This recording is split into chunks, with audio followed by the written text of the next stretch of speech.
Sebelum nonton, jangan lupa like, subscribe, dan tekan tombol lonceng. Selamat menyaksikan.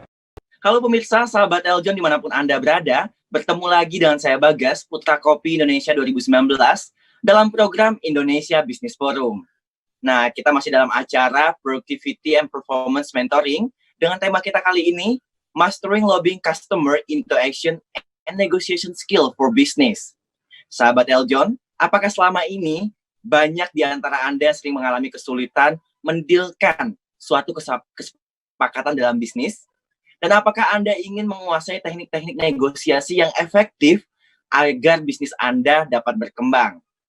Nah, sahabat Eljon, untuk itu, saya telah mengundang narasumber kita hari ini untuk berbincang-bincang mengenai topik kita. Nah, beliau adalah Bapak Benny Cuaca, yang merupakan Director Eljon Academy, Divisi Productivity and Performance Mentoring. Nah, halo Pak Benny.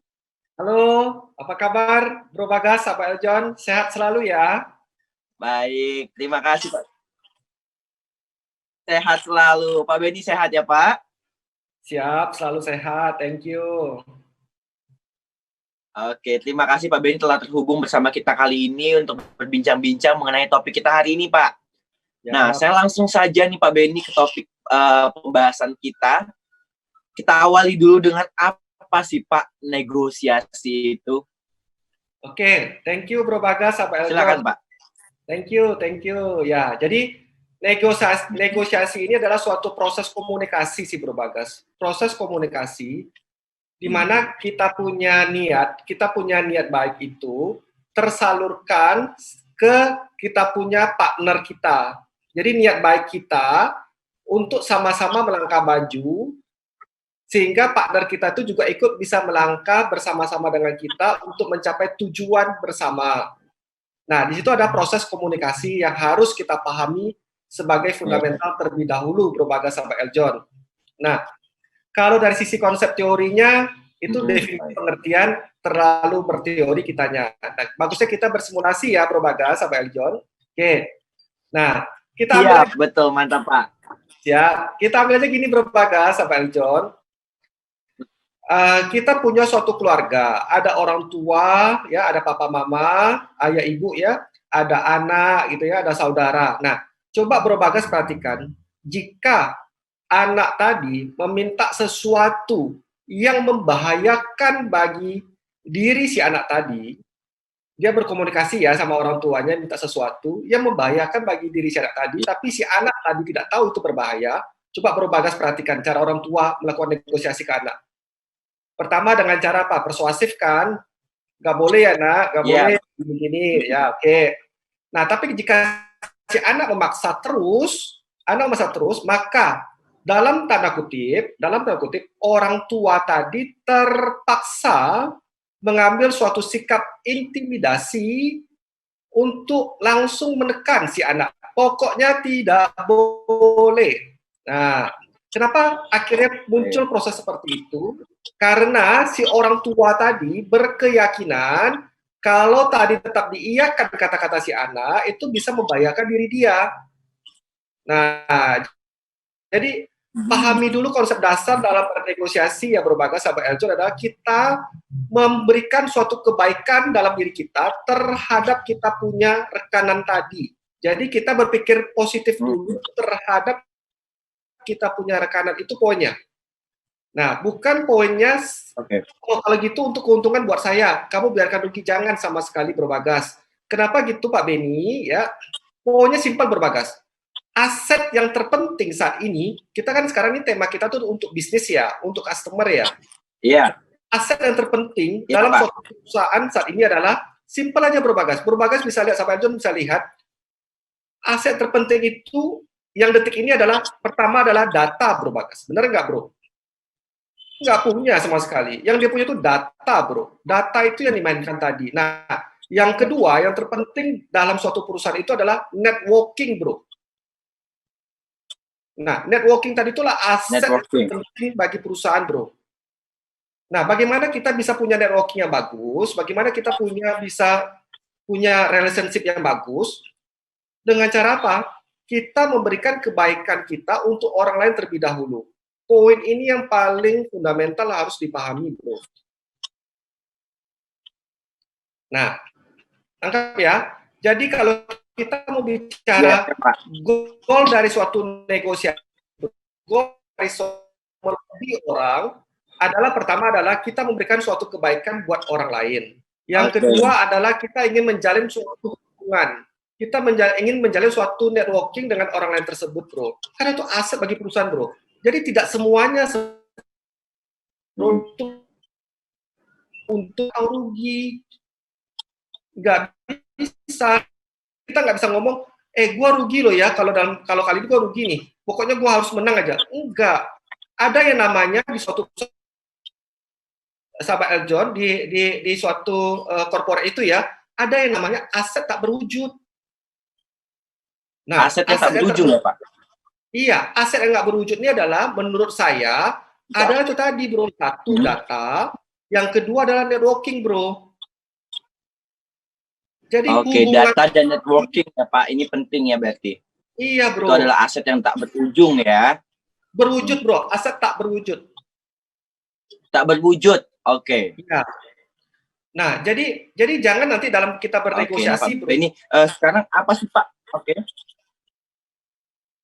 Ya, jadi jangan sampai nanti kita dalam bernegosiasi bro Bagas, sahabat Eljon, jangan pertama-tama tuh kita lihat dulu untung rugi berdasarkan kita punya laporan keuangan. Gue untung loh, gue rugi loh sama kamu. Jangan. Yang kita lihat itu adalah prosesnya long term tadi. Long term sustainability tadi untuk perusahaan kita tadi, bro. Nah, berjangka panjang ya Pak, bukan yang sekali aja langsung selesai gitu ya. Kalau sekali aja, bro, itu namanya kita nggak berbisnis tuh, bro. Itu namanya kita menipu orang tuh, bro. Menipu orang ya Pak ya. Baik. Nah Pak Benny, apa sih Pak goal dari negosiasi ini sebenarnya Pak? Bro.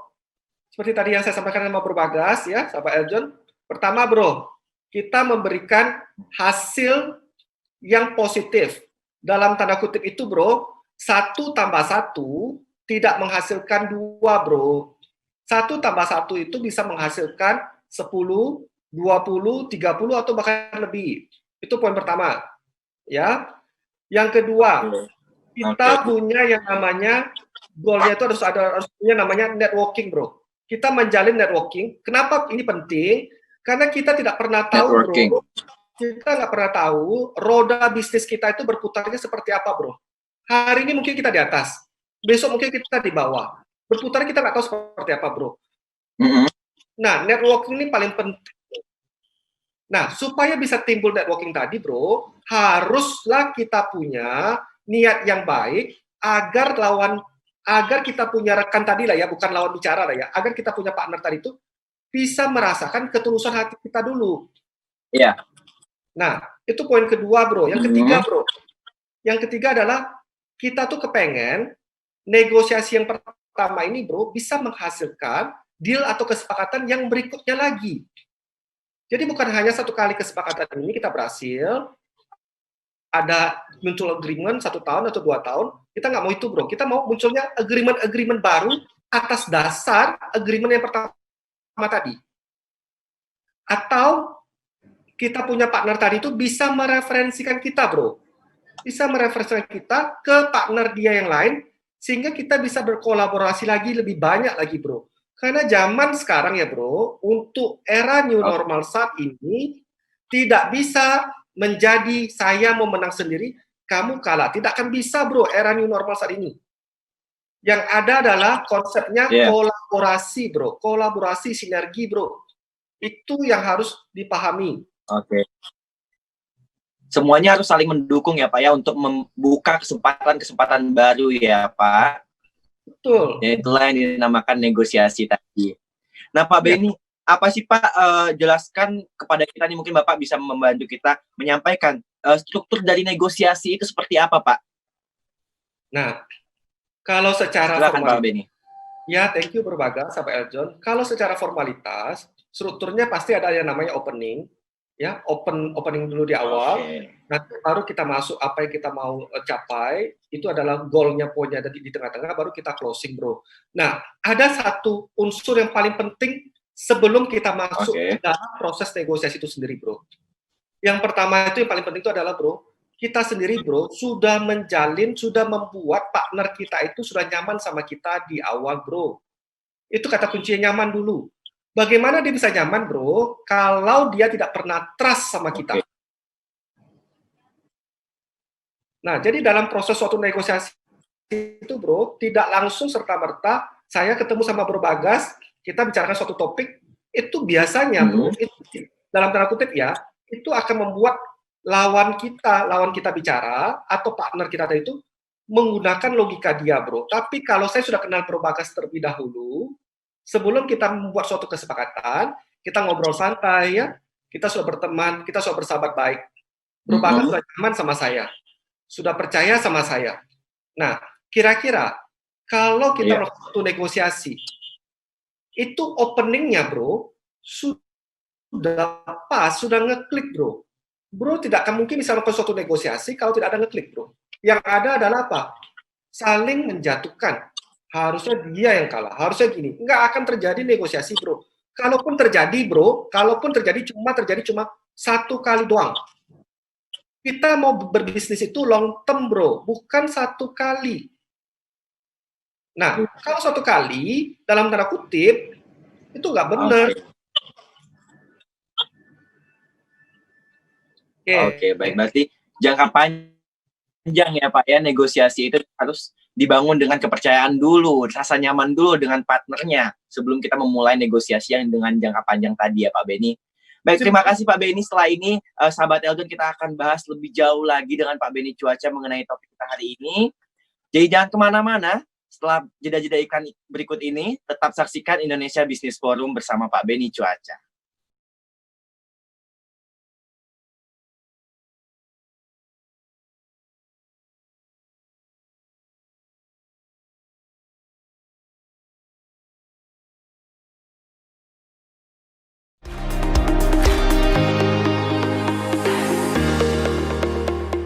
Halo Sobat Eljon semuanya, jangan lupa untuk like video ini dan juga subscribe Eljon TV ya. Sekarang juga